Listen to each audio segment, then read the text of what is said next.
अब जब हम त्रिकुटी पर पहुंचेंगे, वहां पर ये काल भगवान का एक स्थान है।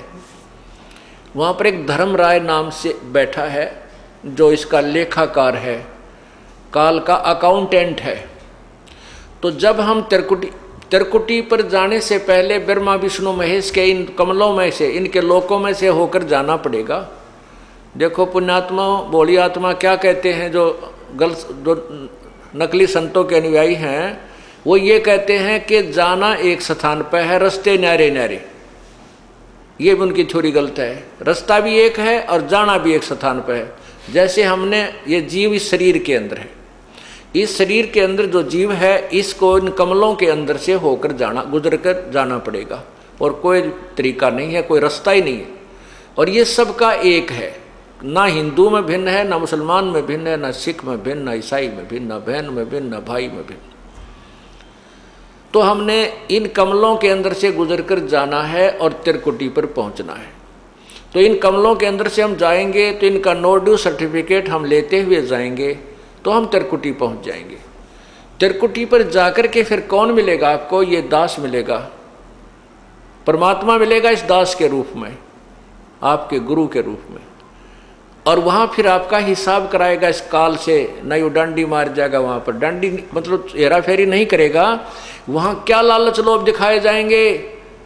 जो आपने कर्जा उतार दिया ब्रह्मा विष्णु महेश का, यह मंत्र जाप करके, जो आपको प्रथम मंत्र दिया जाता है, उसके बाद भी आपका ढेर सारा धन बच जाएगा, इतना बहुत गणा धन का मतलब ये कमाई बच जाएगी। वहाँ आपको लालच दिया जाएगा कि देख आपकी इतनी कमाई है, इतने वर्ष तक ब्रह्मा के लोक में ऐसे ठाठ करेगा, वहाँ ऐसा महादेव बनेगा, वहाँ पर इंद्र बन जाएगा, ऐसे ठाठ करेगा।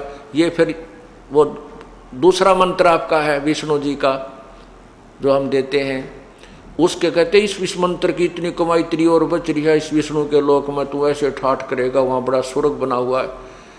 फिर शिव जी का मंत्र है, दुर्गा का भी मंत्र है, यानी इतनी कमाई आपकी बच रही होगी। और वहाँ पर फिर आपको ट्रेलर दिखाए जाएंगे, जैसे ग्राहक होते हैं ना फंसाने के लिए, नारे नारे अपने दिखाते हैं वो बिजनेसमैन दुकानदार, तो वो ट्रेलर दिखाए जाते हैं। देख उस लोक में कैसे नाच गाने हो रहे हैं, ऐसे ऐसे तेरा दे ऐसा रेस्ट हाउस है, ऐसा कमरा मिलेगा तुझे, वहाँ पर इतने डांस होंगे, ऐसे होंगे, ये ठाठ होंगे। तो ये मन तो वहाँ भी साथ ही होगा, मन तो वही है। तो वहाँ ये मन फिर आपके साथ आड़ कर जाएगा, नहीं सोचेगा थोड़े दिन घूमे हुआ फिर चल पड़ा, जब यह कमाई है मेरी शेष है, इसने खा पी लो इतने, या वो आगे चलने वाली रखी है जाती वह खर्च हो को नहीं। तो ये भी डंडी मारेगा अपने साथ में, आपके साथ। अगर परमात्मा यानी गुरुदेव रूप में प्रभु नहीं होंगे तो वहाँ भी आपके साथ गड़बड़ हो जाएगी। तो वो गड़बड़ उनके साथ होती है जो गुरु से थोड़ा बहुत विमुख हो जाते हैं, श्रद्धा पूरी रहती नहीं, और लेकिन गुरुद्रोही ना होते, उनके साथ ये डंडी ये गड़बड़ हो जाती है। फिर उनको दूसरे लोकों में भेज देते हैं, जैसे विष्णु के लोक में चला गया, उसकी कमाई इतने वह शेष बचेगी, वहाँ ठाठ करेगा, जब खत्म हो जाएगी वहाँ से उसकी मृत्यु हो जाएगी। फिर ब्रह्मा लोक में जाएगा, फिर विष्णु के लोक में, फिर गणेश जी के लोक में। वहाँ जब उसकी सारी पूंजी जड़ लेगी, जब उसका जेब कट लेगी, फिर उसने गधे की जूनी में ठोक देगा। ये डांडी मारेगा काल। तो यहाँ परमात्मा में फिर याद दिलाता है, शिव मंडल ब्रह्मापुरी चै तू विष्णु लोक में हो, अमरे गुण भूले नहीं तो आन छुटाऊं। तो कितने दयालु है भगवान।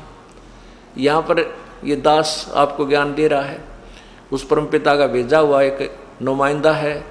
और आप यहाँ गुरु को परमात्मा, यहाँ जैसे भगवान आए थे जब भी ये ज्ञान दिया करते थे, ये दास को भेज दिया अपने को, ये भी वही ज्ञान दे रहे। और ये आज आपने रिहर्सल करनी है, मान लो गुरुजी भगवान, वैसे गुरुजी भगवान नहीं आपको लगते हैं, लेकिन आपने मानना पड़ेगा। जैसे गणित के सवाल को हल करने के लिए मानना पड़ता है, मान लो मूलधन 100 रुपये, वो 100 रुपये मूलधन माने बिना वो वास्तविक मूलधन प्राप्त नहीं हो सकता। तो गुरुदेव को आपको भगवान स्वरूप मान करके उसके अनुसार उसके साथ अपनी क्रिया करते हुए तो भगवान मानना होता है, के तरह मानना होता है, और फिर उससे आपको वो वास्तविक भगवान मिल जाएगा। तो यहाँ क्या बताते हैं कि यहाँ आप भक्ति कर रहे हो, गलती करते हो तो मैं धमकाऊंगा, आपको करड़ा करूंगा, क्योंकि मैं अध्यापक हूँ, आप मेरे विद्यार्थी हो। टीचर को मालूम होता है कि उसको जो बच्चों को ताड़ता है उसका उद्देश्य गलत नहीं होता, उसका कोई द्वेष नहीं होता, उस केवल बच्चे का हित मध्य नज़र रखता है।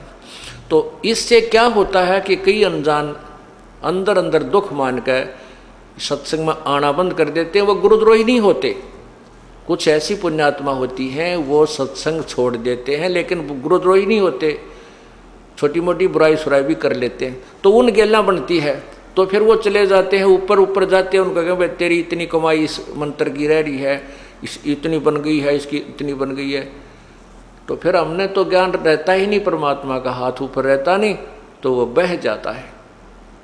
तो कितने दयालु है भगवान के, जब तक हम उनसे विमुख भी हो गए और वो फिर भी हमारे लिए तड़फ रहा है। क्या याद दिलाता है, शिव मंडल ब्रह्मापुरी चे विष्णु लोक में हो और हमरे गुण भूला नहीं तो आण छटाऊं। तो गुण के वो परमात्मा के बताया करते थे, गुरुजी क्या बताते थे भगवान की महिमा, कि तुम्हारे साथ ऐसा धोखा होगा वहाँ पर, और जब तुम चले जाओ उस विष्णु लोक या ब्रह्मा लोक या शिव लोक में, तुम्हारी जब भी आँख खुल जावे कि हे भगवान हम तक गलत आ गए।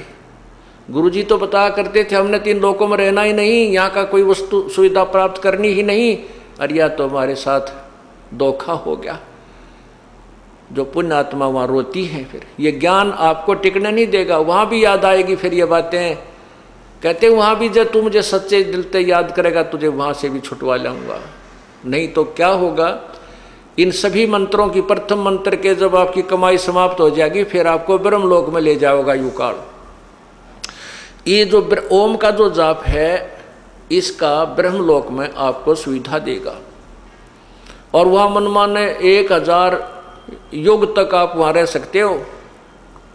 इस ओम नाम की जो विधि हमने बताई, इसकी इतनी जबरदस्त कमाई आपकी बन जाएगी। उसके बाद आपको सतनाम प्राप्त हुआ है, जिसको सारनाम भी नहीं हुआ है और वो विमुख हो गया है, उसके साथ फिर यह बनेगी। तो उसके फिर ये दूसरा मंत्र का ओम नाम की कमाई तो ये वहाँ खराब करवा देगा ब्रह्मलोक में। फिर जो दूसरा मंत्र तत्व मंत्र है, इसने एक और कमाल कर रखा है कि ब्रह्मलोक में नकली सतलोक, झूठा नकली अलखलोक, अगमलोक और अनामी लोक की रचना करवा रखी है। उस दूसरे मंत्र यानी तत्व मंत्र का जो जाप है, उसकी कमाई को ये वहाँ खत्म करवा देता है बैठाकर। और जो कहते हैं हम सतलोक में आ गए, ये नकली संत बतावे हैं, बोला फिर सतलोक है, उस तो ऊपर बोला साडा लोक है थरा के बोलियो। तो वो जो झूठे लोक बना रखे ब्रह्मलोक में, काल ने इस माया से झूठी कंस्ट्रक्शन करवा रखी है, रचना करवा रखी है, तो उसको वहाँ ख़त्म करवा देते हैं। उसके बाद 84 लाख योनियों में ये डाल दिया जाता है। अब बात आ गई जिसको तीनों नाम मिल गए और जो गुरुद्रोही नहीं हुआ, गुरु विमुख हो गया।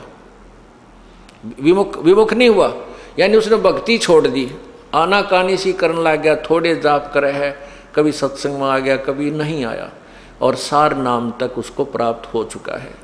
उसके साथ क्या होगा, पार नहीं होगा वो। यहाँ परमात्मा का एक और लोक है, परमात्मा का एक मिनी सतलोक है। उस लोक में प्रभु अपने ही कबीर रूप में वहाँ रहता है और वहाँ पर उन आत्माओं को रख लिया जाता है, इतना दयालु है। और जब कभी भक्ति युग आता है उस समय उनको इस पृथ्वी पर जन्म देता है।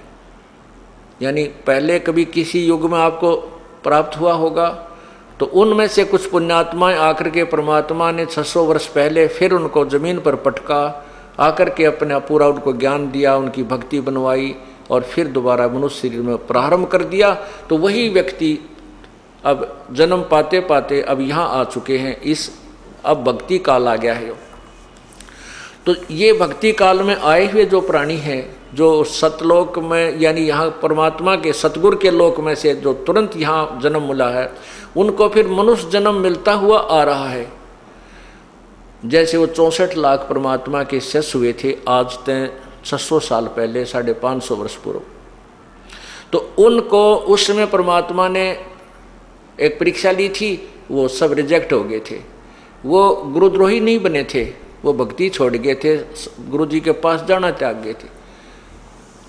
वही अब जन्म लेते हुए आ रहे हैं।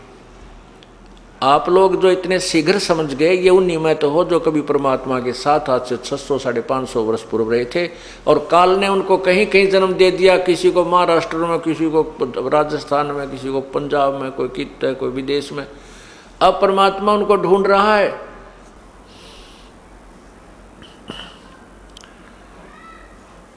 आज सुबह के सत्संग में श्रोताओं ने सुना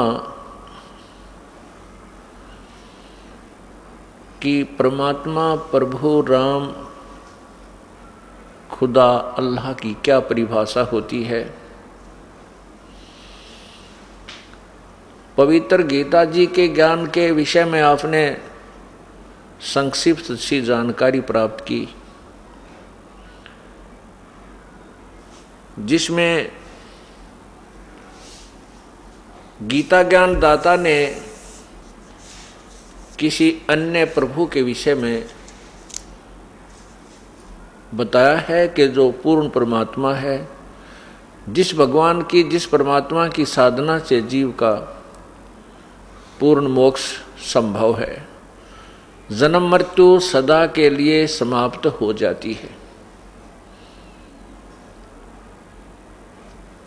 वो परमात्मा कौन है, कैसा है, कहाँ रहता है, उसकी प्राप्ति कैसे होती है, ये जानकारी आपको इस 5 दिन के सत्संग में प्राप्त होगी।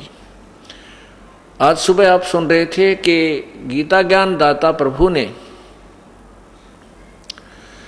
बताया है कि वो परमात्मा परम अक्षर ब्रह्म है। उस परमात्मा की साधना, उस परमात्मा की प्राप्ति के विषय में जो तत्व ज्ञान है तथा यथार्थ भक्ति विधि है, वो तत्वदर्शी संत बताएगा। संकेत दिया है गीता जी के अध्याय नंबर 17 के मंत्र 23 में,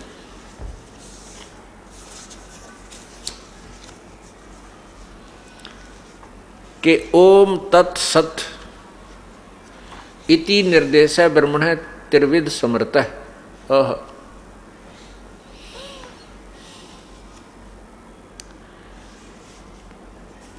ओम तत्सत इति निर्देश ब्रह्मण त्रिविध समर्थ। ब्रह्मण माने पूर्ण परमात्मा की भक्ति के लिए ओम तत्सत इस 3 मंत्र के जाप का निर्देश है। निर्देश का अर्थ है कि नथिंग एल्स, इसके अतिरिक्त कोई और आदेश नहीं है, केवल 3 मंत्र का जाप है उस परम पिता के प्राप्ति का, ये निर्देश है। आप निर्देश से आप अच्छी तरह परिचित हैं। निर्देश किसे कहते हैं? जिसमें आदेश व दिशा दोनों ही दी जाती है।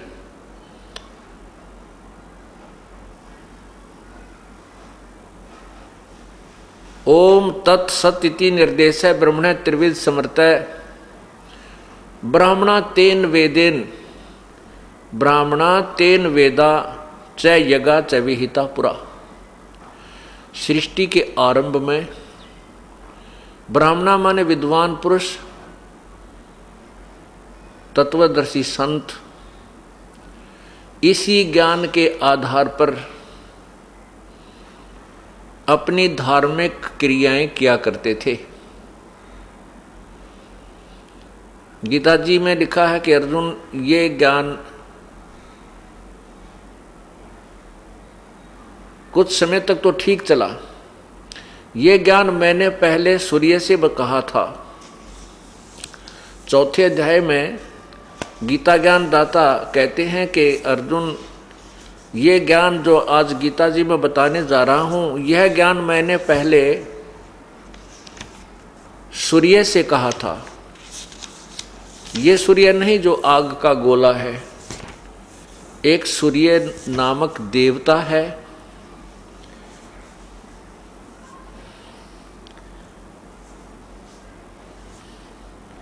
और सूर्य ने, मैंने इस अविनाशी योग को सूर्य से कहा था और सूर्य ने मनु से कहा। मनु ने अपने पुत्र राजा इक्ष्वाकु से कहा। गीता जी के अध्याय नंबर 4 के मंत्र 1, 2 और 3 में,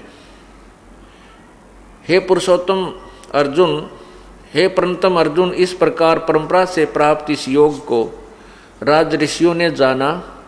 वह योग बहुत काल से इस पृथ्वी लोक में लुप्त प्राय हो गया था। प्रारंभ में कुछ ऋषियों ने और उसके बाद कुछ राज ऋषियों ने इसके अनुसार साधनाएं की। बाद में ये गुप्त हो गया था, समाप्त हो गया था।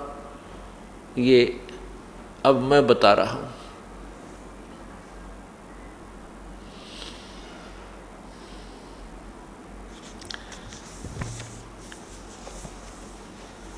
इसी गीता अध्याय नंबर 17 के मंत्र 23 में यही स्पष्ट किया है कि यही ज्ञान जो ओम तत्सत जो मंत्र है, इसके आधार से सृष्टि के प्रारंभ में विद्वान पुरुष अपने धार्मिक अनुष्ठान किया करते थे। अब जैसा कि आज आप दिन में पढ़ रहे थे, सुन रहे थे कि गीता ज्ञान दाता परमात्मा कह रहा है कि मेरे लेवल की सभी पूजाओं को तू मुझ में छोड़कर उस एक सर्वशक्तिमान परमात्मा की शरण में जा, फिर मैं तुझे सभी पापों से, दुखों से मुक्त कर दूंगा, तू चिंता मत कर। उस परमात्मा के पास जाने की विधि का भी सुबह आपको कुछ संक्षिप्त सा वर्णन दिया था कि हमारे शरीर में कमल बने हुए हैं। इन कमलों में भगवानों की ब्रह्मा जी, विष्णु जी, शिव जी, दुर्गा और गणेश और ज्योति निरंजन, सहस्रार कमल में ज्योति निरंजन है, इन भगवानों का वास है।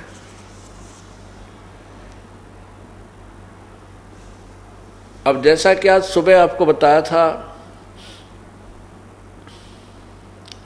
कि जो मंत्र आपको पहले दिए जाते हैं 7 मंत्र, वो 7 नामों का जो एक जाप है, उसमें से 5 नाम जो हैं गणेश जी, सावित्री ब्रह्मा जी, विष्णु भगवान लक्ष्मी जी और शिव भगवान और पार्वती जी, और कंठ कमल में जो दुर्गा जी, इन 5 के ये नाम हैं। इनकी कमाई करके हम यहाँ से आगे चलेंगे और इस कमाई के पूरा हो जाने के बाद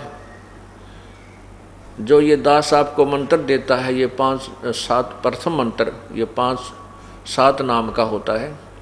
इस प्रथम मंत्र के जाप से आप 4 महीने यदि लगातार सच्चे दिल से बगैर कोई क्रिया को भंग किए आप इसका जाप करते हो तो आप सतनाम प्राप्ति के योग्य हो जाते हो। फिर आपको सतनाम दिया जाता है।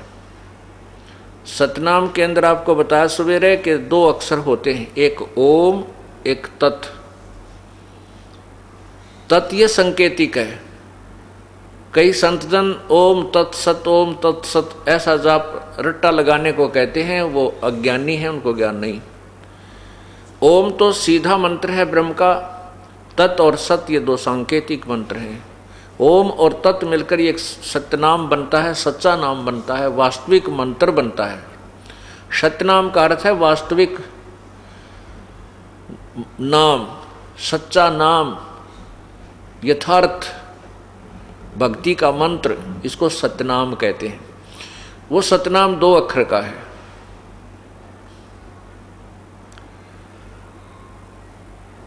उसके बाद फिर आपको सारनाम दिया जाता है, जैसे ओम तत् और सत। ये सत जो तीसरा मंत्र है, ये सार नाम की तरफ संकेत है, ये सांकेतिक है।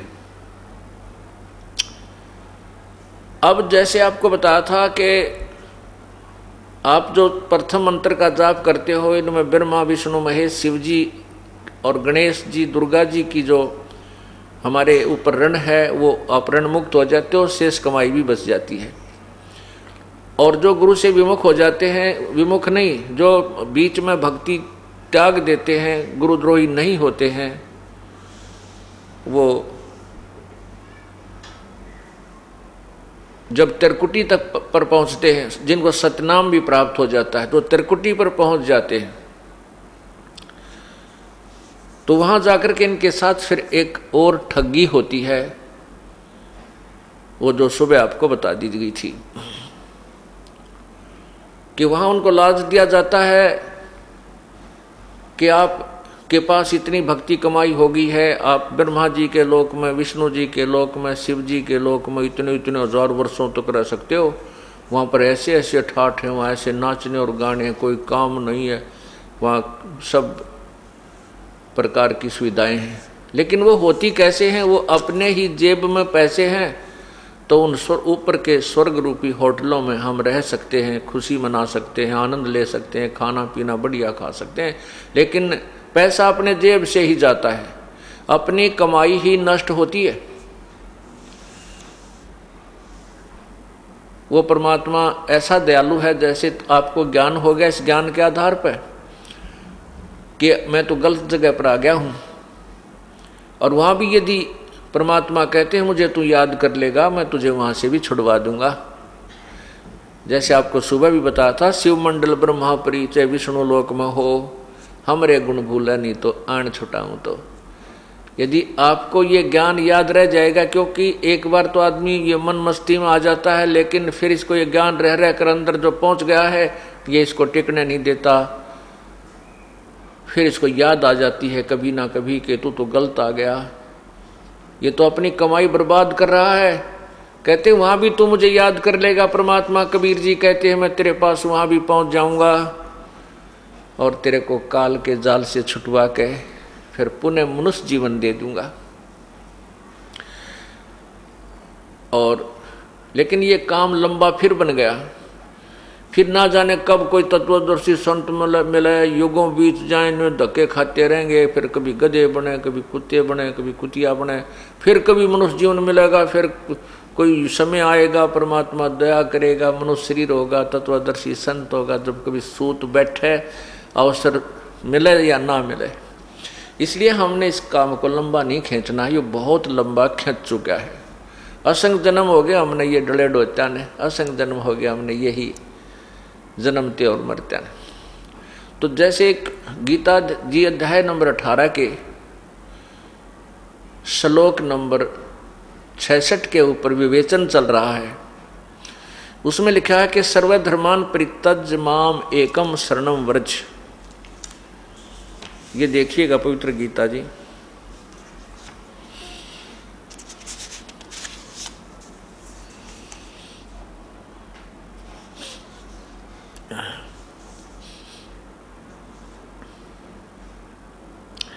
श्री मद् भगवत गीता, नीचे देखिएगा, ये गीता प्रेस गोरखपुर से प्रकाशित है और इसके अनुवाद करता है जय दयाल गोविंद का। इसके अंदर से देखिएगा,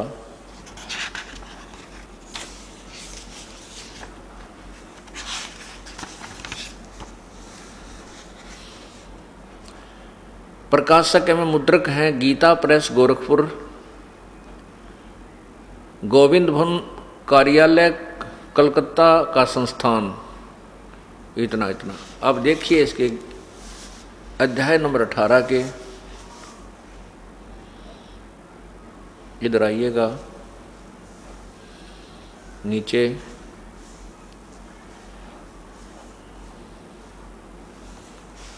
छियासठ,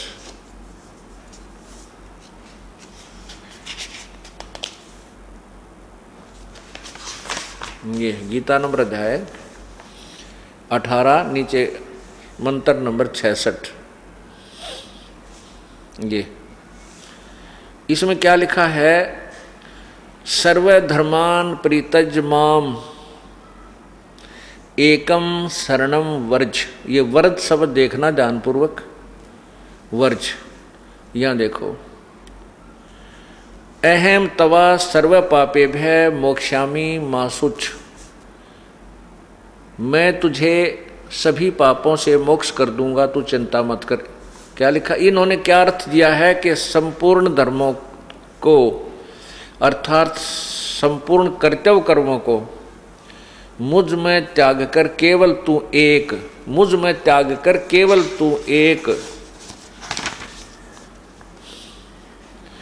मुझ सर्वशक्तिमान सर्वाधार परमेश्वर की शरण में वर्ज माने आजा। ये वर्ज माने आजा शब्द लिखा है, जबकि वर्ज का अर्थ जाना होता है। ये देखिए, ये अर्थ गलत कर दिया। मैं तुझे संपूर्ण पापों से मुक्त कर दूंगा, शोक मत कर, तू शोक मत कर।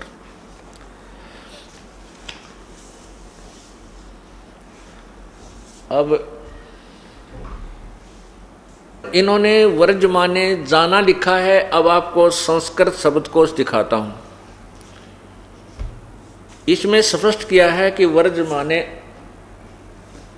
इन्होंने वर्ज माने आना किया है। गीता प्रेस गोरखपुर से प्रकाशित गीता जी के अनुवादकर्ता ने वर्ज का अर्थ आना किया है कि तू मेरी शरण में आ जा, जबकि वर्ज का अर्थ जाना होता है। ये देखिएगा,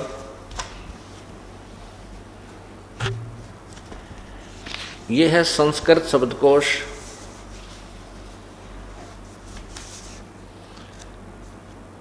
पुण्यात्माओं, ये तत्वज्ञान इतना उलझ गया है, इसको सुलझाने के लिए, समझाने के लिए, सत्य को सत्य सिद्ध करने के लिए ढेर सारे प्रमाणों की आवश्यकता पड़ती है। संस्कृत हिंदी कोश वामन शिवराम आपटे, नीचे कहाँ से छपी है ये देखिएगा। मोतीलाल बनारसी दास पब्लिशर्स प्राइवेट लिमिटेड दिल्ली से। इसके 993 पृष्ठ पर देखिएगा,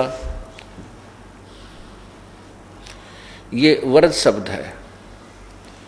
इसका अर्थ है जाना, चलना, प्रगति करना, आना नहीं है।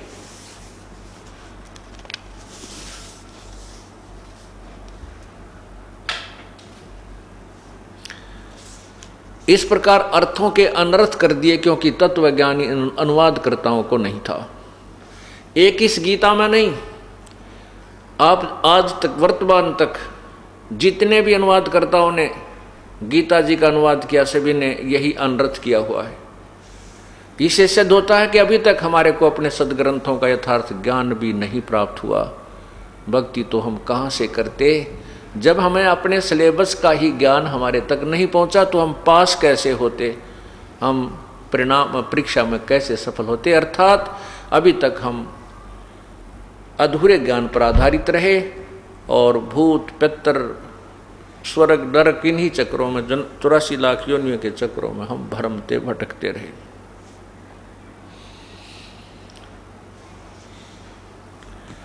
इसका अर्थ बनता है, गीता ज्ञानदाता प्रभु कह रहा है कि तू यदि परम शांति चाहता है, गीता अध्याय 18 के मंत्र 62 में कहा है कि अर्जुन तू सर्वभाव से उस परमेश्वर की शरण में जा। देखिएगा, यही वो पवित्र गीता जी अनुवाद करता है। गीता प्रेस जयदयाल गोविंद का, और गीता प्रेस गोरखपुर से ही प्रकाशित है। अध्याय 18 नीचे मंत्र 62 देखिएगा, ये रहा। तम एव शरणम गच्छ सर्वभावेन भारत, तत्प्रसादात प्रसादात प्राम शांतिम स्थानम प्रयास्यपि शाश्वतम। यहाँ क्या लिखा है कि हे भारत, सब प्रकार से उस परमेश्वर की शरण में जा, गच्छ। उस परमात्मा की परम कृपा से ही तू परम शांति और शाश्वतम स्थानम, शाश्वतम यानी सनातन, स्थानम माने परम धाम को, प्रयाससी माने प्राप्त होगा। सनातन परम धाम यानी सदा रहने वाले सतलोक को, शाश्वत स्थान माने सतलोक को प्राप्त होगा, यानी सदा जो रहे, कभी नष्ट ना हो। तो उसके लिए बताया है कि सर्वधर्मान प्रीतज माम, इस 66वें श्लोक का ये अंतर है कि ये 66वां श्लोक है, इसमें लिखा है सर्वधर्मान प्रीतज माम, सर्वधर्मान प्रीतज माम एकम शरणम व्रज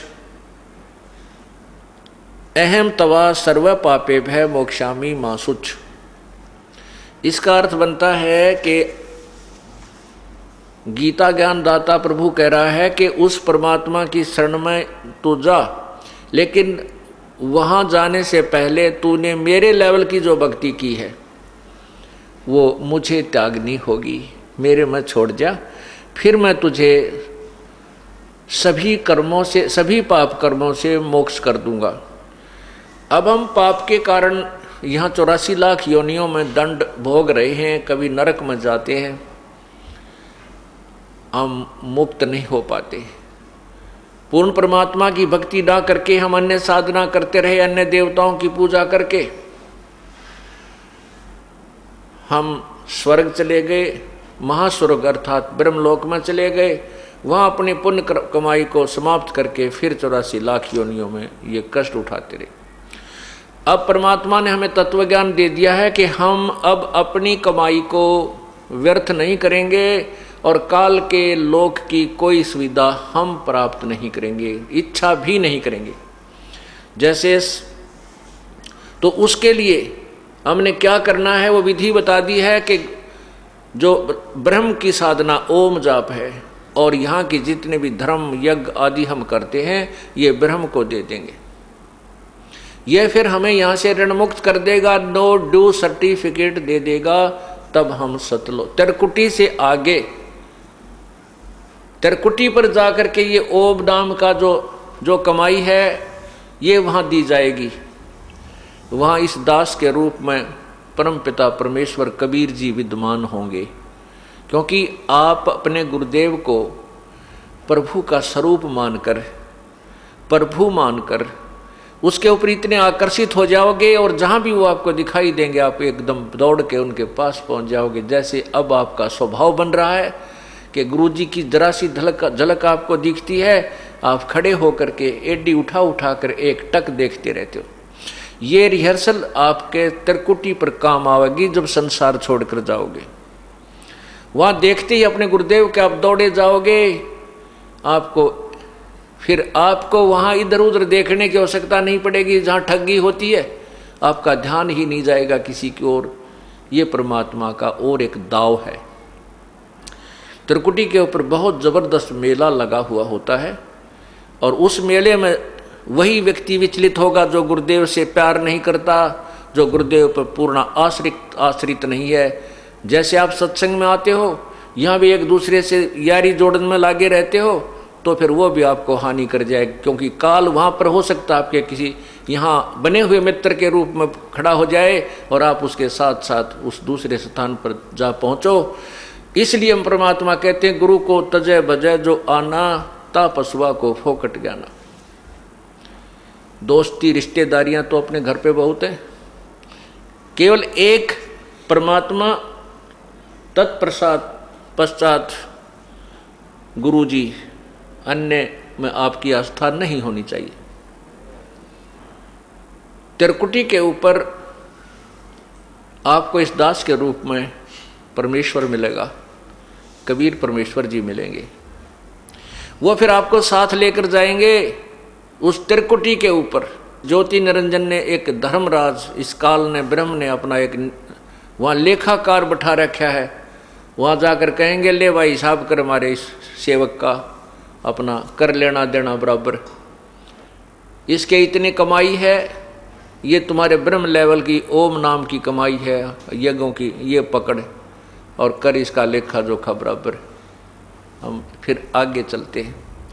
जो दूसरा मंत्र तो तत्व मंत्र है, जो वास्तविक मंत्र आपको उपदेशी को बताया जाता है, उस मंत्र की कमाई से फिर हम परब्रह्म के लोक को पार करेंगे। जो 21 सात संग ब्रह्मंडों का क्षेत्र है, जिसको पार करने में हमें इतना टैक्स देना पड़ेगा, किराया देना पड़ेगा। और जो तीसरा मंत्र सार नाम है जो सत संकेतिक है, वो उसकी कमाई आपको सतलोक में स्थायी स्थान देगी, फिर आप कभी लौट कर नहीं आओगे। ये कई संत उनके भक्त कहते हैं हमारे गुरुजी तो सीधे त्रिकुटी पर पहुंचा देते, हम इन कमलों में नहीं उलझते।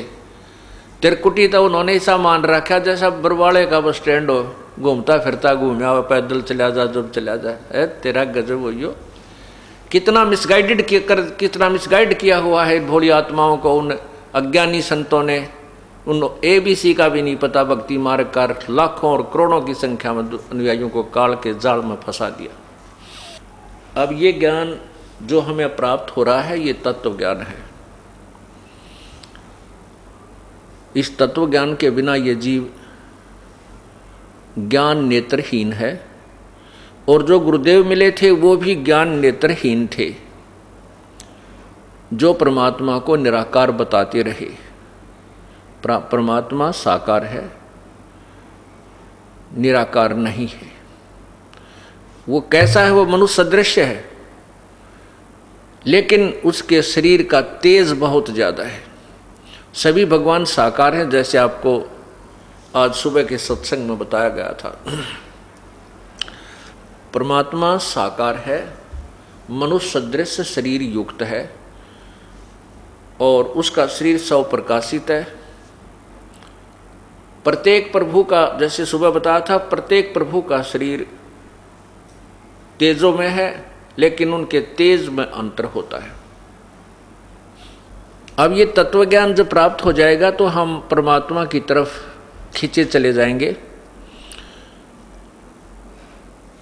और फिर हम विचलित नहीं होंगे, क्योंकि हमारे को यथार्थ ज्ञान हो जाएगा, और वे ऑफ वर्शिप भी हमें ओरिजिनल मिल जाएगी, पूजा की विधि भी वास्तविक मिल जाएगी।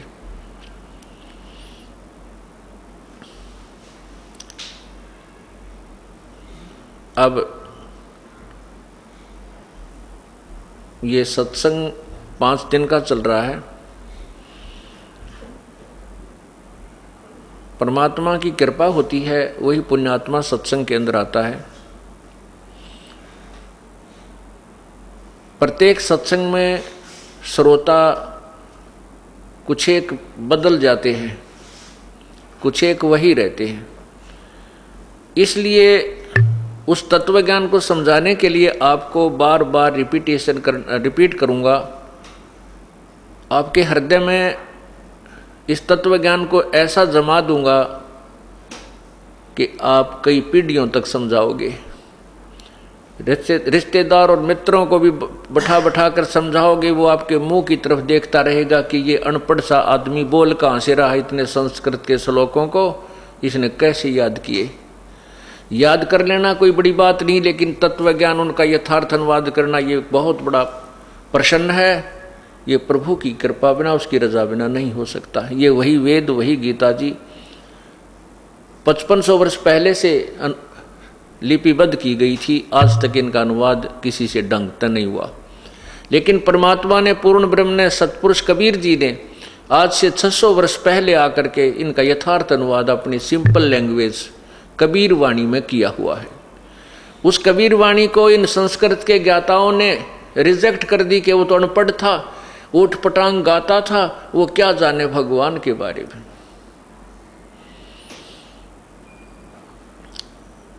वो क्या जाने वेदों और गीता के ज्ञान को, क्योंकि वो संस्कृत नहीं पढ़ा। पुण्यात्माओं, भाषा जो है ये अलग वस्तु है, और तत्व ज्ञान ये अलग वस्तु है। जो ज्ञान आपको प्राप्त है, जैसे आप कहीं जा रहे हो, रास्ते में आपने किसी से रास्ता पूछा, आपको किसी ने साधारण भाषा में बता दिया कि आप सीधे जाइयो, सीधे जाके ओले हाथ न मुड़ जाना, और आगे एक आपको नीम का पेड़ दिखेगा, फिर सोले हाथ न मुड़ जाना। राइट हैंड को अपनी देसी भाषा में, हरियाणा भाषा में 16 हाथ कहते हैं। और वहाँ पर ऐसे ऐसे वो व्यक्ति आपको मिल जाएगा। तो इसको चाहे संस्कृत में बोल लें चाहे हम हिंदी में बोल लें, वो वार्तालाप समझ में आनी चाहिए। भाषा का इतना ही काम है कि अपने विचारों को दूसरे तक पहुंचा देना। परमात्मा ने वही तत्व ज्ञान सिंपल लैंग्वेज, साधारण भाषा के अंदर, और जिसको संत भाषा कहते हैं, काव्यों के माध्यम से, लोकोक्तियों के माध्यम से, शब्दावलियों के माध्यम से हमारे को प्रदान किया था। हमने उस समय, हमारे पूर्वजों ने उस समय उन नकली ऋषियों, महर्षियों और गुरुओं के ऊपर विश्वास इसलिए कर लिया कि वो संस्कृत भाषा जानते थे, और वही संस्कृत भाषा में लिखे हुए अपने सदग्रंथ जो के तो वही ज्ञान उस सिंपल लैंग्वेज यानी साधारण भाषा कबीर वाणी में आज भी विद्यमान है, जो 550 वर्ष पहले लिपिबद्ध की गई थी।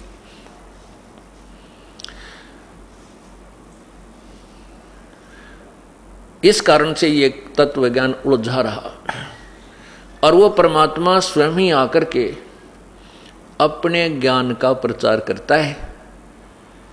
ये ऋग्वेद मंडल नंबर 9 सूक्त नंबर 95 के, सूक्त नंबर 96 के मंत्र 17 से लेकर 20 तक पूर्ण प्रमाणित किया हुआ है कि वो परमात्मा शिशु रूप धारण करता है, और शिशु रूप धारण करके जब वो प्रकट होता है तो उस समय उस परमात्मा की परवरिश कंवारी गायों से होती है। उसका दूध, कंवारी गायें अपने आप दूध देती हैं और उससे उनकी परवरिश होती है। ये व्याख्यान है ऋग्वेद मंडल नंबर 9 सूक्त नंबर 1 मंत्र नंबर 9 में। अभी आपको दिखाऊंगा, और 5 दिन हमने उसी परमात्मा की महिमा को आपको सुनाना है। रह कर आपको ये वेद और गीता जी का ज्ञान आपको पढ़ाऊंगा, क्योंकि आप आज शिक्षित हैं, आंखों देखकर जल्दी विश्वास कर पाओगे।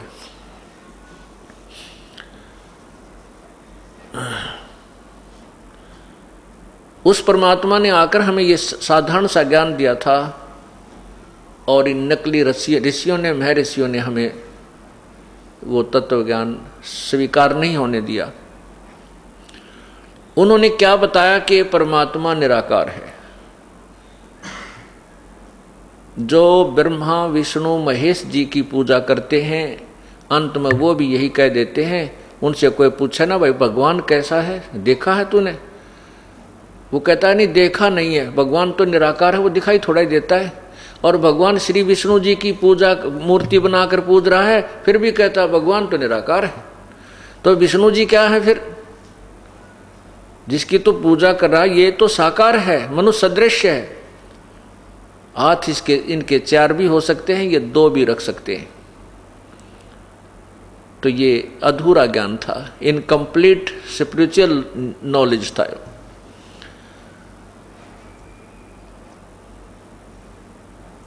अब देखो, आपको सबसे पहले ये प्रमाणित किया जाएगा कि परमात्मा साकार है या निराकार। परमात्मा की परिभाषा पहले से हमारे पास उपलब्ध थी, लेकिन जो अज्ञानी संतों ने, ऋषियों ने, गुरुओं ने जो हमें ज्ञान दिया वो गलत दे दिया। उनकी क्या थ्योरी है कि परमात्मा स्वप्रकाशित है, सूर्य के सदृश प्रकाशमान है, उसका केवल प्रकाश दिखाई, समाधि में उसका केवल प्रकाश दिखाई देता है, और उसका साक्षात्कार होता है।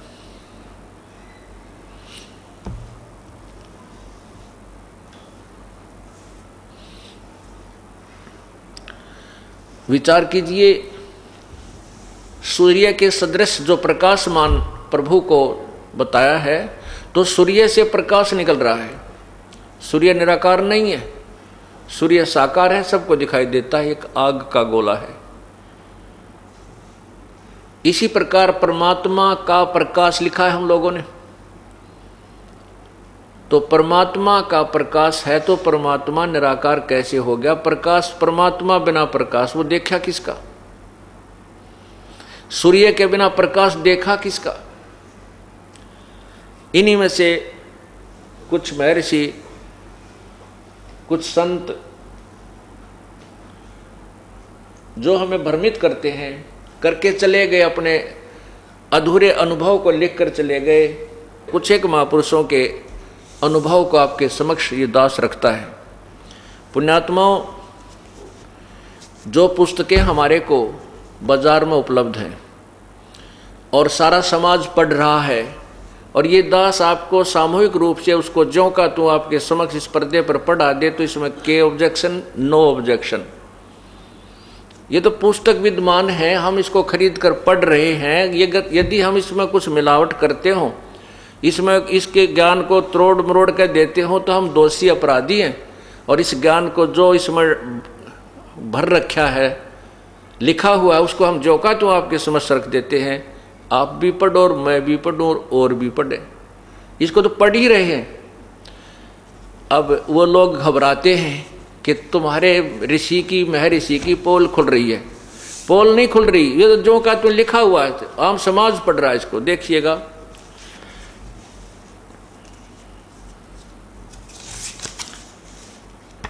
आपको दिखाते हैं। महर्षि दयानंद सरस्वती द्वारा अपने अनुभव की लिखी हुई पुस्तक सत्यार्थ प्रकाश।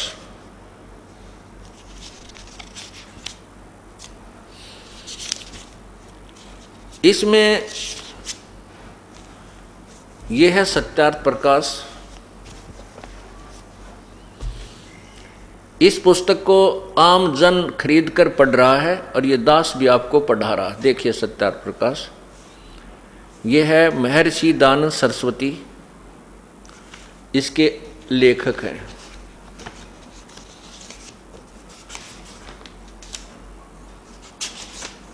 ये देखिएगा, अथ सत्यार्थ प्रकाश है। महर्षि दयानंद सरस्वती स्वामी विरचित है। नीचे देखो कहाँ से ये प्रकाशित है। वैदिक प्रकाशक है वैदिक यति मंडल, दयानंद मठ, दीनानगर, पंजाब। और इसके जो प्रिंटर हैं वो देखिए नीचे, ये ऊपर देखिए, प्रकाशक हैं वैदिक यति मंडल, दयानंद मठ, दीनानगर, पंजाब। नीचे देखिए, इसके मुद्रक हैं आर्य प्रिंटिंग प्रेस, दयानंद मठ, गोहाना मार्ग, रोहतक। इसके 7वें सत्यार्थ प्रकाश के 7वें समोल्लास में, यह है 7वां समोल्लास। यहां देखिएगा 154 पृष्ठ पे, इसमें मैंने कुछ अपने विवेचन दे रखे हैं। इसकी बजाय आपको ये दिखाता हूं, ये वही है एज इट इज।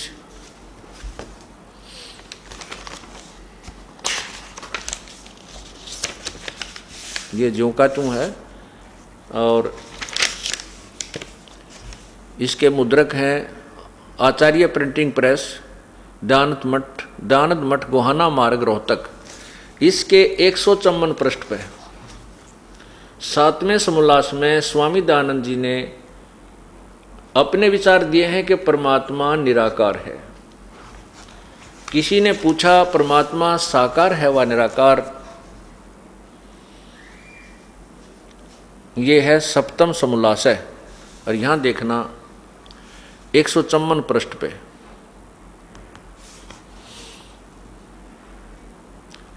और नीचे आइएगा, ये किसी ने प्रश्न किया,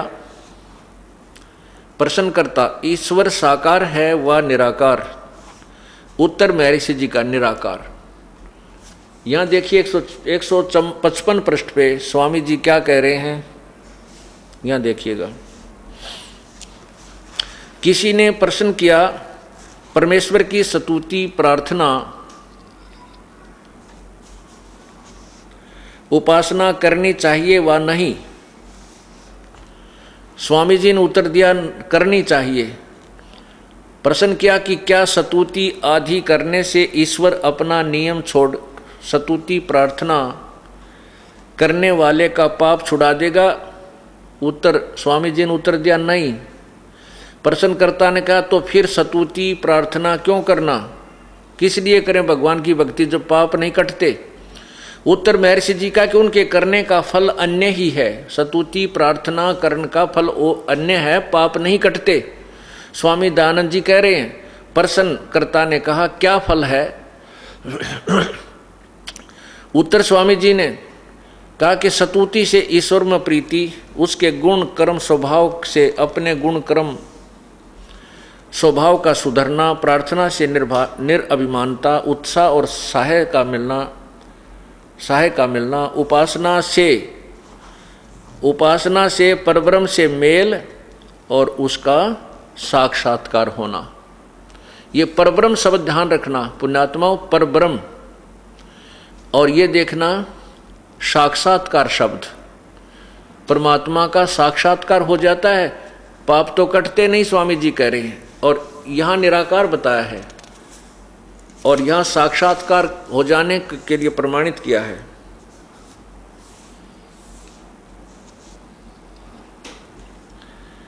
अब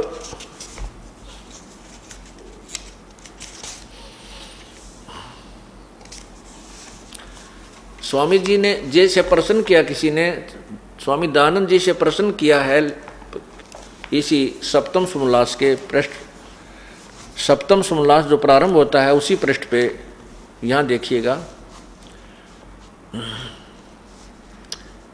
किसी ने प्रश्न किया कि वेद में ईश्वर अनेक हैं, इस बात को तुम मानते हो वा नहीं? स्वामी दयानंद जी कहते नहीं मानते, क्योंकि चारों वेदों में कहीं यह नहीं लिखा है जिससे अनेक ईश्वर सिद्ध हों, किंतु यह तो लिखा है कि ईश्वर एक है। और यहाँ स्वयं ही आप ही स्वामी जी कह रहे हैं कि परब्रह्म से मेल, ब्रह्म से कोई दूसरा ब्रह्म, पर ब्रह्म, दो परमात्मा तो अगले ही पृष्ठ पर सिद्ध कर दिए हैं। ब्रह्म तो ये भगवान मानते हैं कि ब्रह्म सबसे बड़ा होने के कारण प्रभु को ब्रह्म कहा जाता है। उसके नामों की व्याख्या करते हुए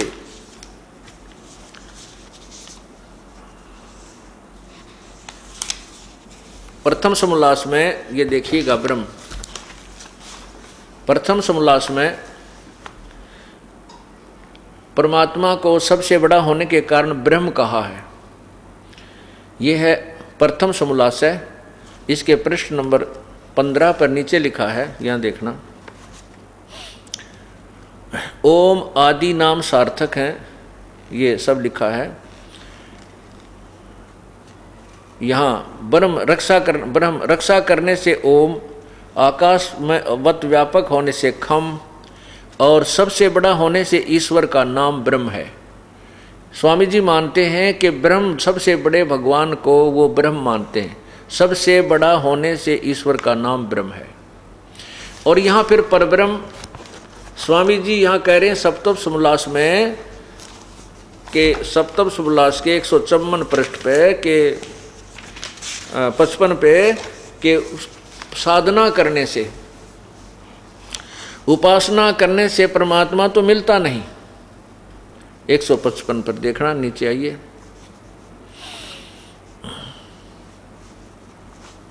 ये देखिए नीचे, स्तुति से ईश्वर में प्राप्ति, उसके गुण कर्म स्वभाव से अपने गुण कर्म का सुधरना, प्रार्थना से निरअभिमानता, उत्साह और सहाय का मिलना, उपासना से परब्रह्म से मेल और उसका साक्षात्कार होना। ये देखो परब्रह्म, स्वामी जी ने तीसरे पृष्ठ पे अपने दोनों सिद्धांत आप फेल कर रखे। ये दास नहीं कह रहा, ये इसमें लिखा हुआ सत्यार प्रकाश में लिखा हुआ मटेरियल आपके समक्ष दिखा रहा हूँ। बस मेरा इतना काम है, मैं किसी का विरोधी नहीं हूँ, क्योंकि जैसे नकली और असली नोटों को सामने नहीं दिखाया जाएगा तब तक उनकी पहचान नहीं होती। ये आपने देखना है कि ये सत्यार प्रकाश असली है या नकली है, ये बुद्धिमान जनता स्वयं समझ जाएगी। अब स्वामी जी ने कहा कि साधना करने से, उपासना करने से परमात्मा पाप तो नहीं काटता, लेकिन उससे और लाभ हो जाते हैं उपासना से। परब्रह्म से मेल, यानी ब्रह्म, एक तो ब्रह्म एक परब्रह्म, एक दादा एक परदादा, यानी दूसरा दादा हुआ। ब्रह्म और परब्रह्म दो भगवान आप ही लिख रहे हैं। और फिर साक्षात्कार होना, निराकार वस्तु का कोई साक्षात्कार नहीं होता, साकार का साक्षात्कार होता है। अब ये तो सिद्धांत हुआ स्वामी जी का, साकार और निराकार का फेल हो गया। अब वो इससे ये सिद्ध होता है कि दास कह रहा है कि परमात्मा साकार है, और ये इनकी जो थ्योरी घुमा फिरा कर भी अंत में इनका निष्कर्ष ये स्वयं मानते हैं कि परमात्मा का साक्षात्कार होता है, तो वो साकार ही है, निराकार नहीं। यानी साक्षात्कार शब्द इन सत्यार प्रकाश में होना ही नहीं चाहिए था, अगर निराकार वो भगवान को मानते हैं। अब दूसरा सिद्धांत उनका फेल होता है कि भगवान परमात्मा, उपासना से, परमात्मा की भक्ति से पाप नहीं कटते। ये स्पष्ट कह रहे हैं कि परमात्मा की भक्ति से, उपासना से पाप नहीं कटते और लाभ होता है। अब जैसे साबुन के गुणों में लिखा है, साबुन के गुणों में लिखा है कि साबुन कपड़े के मैल को काट देता है, नाश कर देता है, अक्षमा कर देता है, छुड़ा देता है। और कोई व्यक्ति कहता है कि साबुन लगाने से, साबुन प्रयोग करने से कपड़े के मैल नहीं कटते, कपड़ा मजबूत हो जाता है। उस व्यक्ति को आप क्या समझोगे? स्वयं समझदार हो, वो कितना परिचित है साबुन से। इससे सिद्ध होता है कि उसने जीवन में कभी साबुन प्रयोग भी नहीं किया, उसने शक्ल भी नहीं देखी है साबुन की, नहीं तो इतनी व्यर्थ व्याख्या वो नहीं करता। अब कोई डॉक्टर के पास जाता है और वो वैद्य बहुत लंबा चौड़ा बोर्ड लगाए बैठा है, और रोगी जाता है और वैद्य कहता है भाई दवाई खाने से रोग तो कटेगा नहीं, पहलवान बन जाएगा। कोई बात हुई है? कोई सिद्धांत है ये? कौन जाएगा उस व्यक्ति के पास? अब यही सती थी इस सत्यार प्रकाश के ज्ञान की है। अब वेदों में, वेदों के अंदर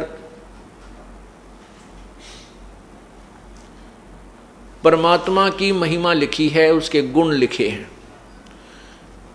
यजुर्वेद अध्याय नंबर 8 के मंत्र 13 में स्पष्ट किया है